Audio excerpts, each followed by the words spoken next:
At the edge of the Vermist woods lay a village called Windmere, a place where fog rolled in every evening and lingered like a second skein until dawn. The villagers had grown used to it, moving about with lanterns and hushed voices, but children were always warned never to wander when the bells tolled for nightfall, for in the mist, so the old tale said, something walked. Elias, a young woodcutter's son, had never believed those tales. He thought them nothing more than stories to keep children indoors. One evening, however, as he returned from the forest later than he should, he found himself swallowed by the white shroud of fog. The village lights were gone. The path beneath his boots no longer felt familiar. That was when he heard it, a soft sound, like bells tinkling in the distance. Not the heavy iron bells of the village, but something lighter, brighter, drawing him deeper. Against his better judgment, Elias followed. The fog shifted, and before him appeared a figure cloaked in pale silver, her eyes glowing faintly like moonlit pools. She said nothing, only lifted a hand and beckoned. Elias felt no fear,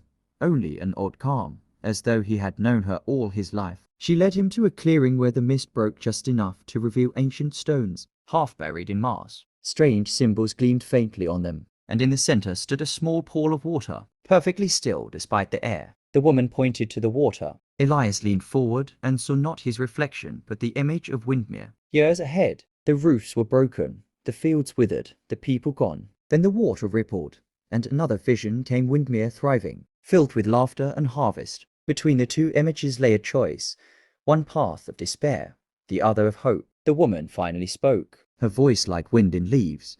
The fog does not only hide, it warns. Guard the forest, or lose it, and with it, your home. When Elias blinked, the stones, the pool, and the woman were gone. He stood at the edge of the village again, lanterns flickering ahead. No one believed his tale, but he kept watch over the forest from that day on, and whenever the fog grew thick and the bells tolled night, he swore he could still hear the faint chime of silver bells, reminding him of the choice yet to be kept.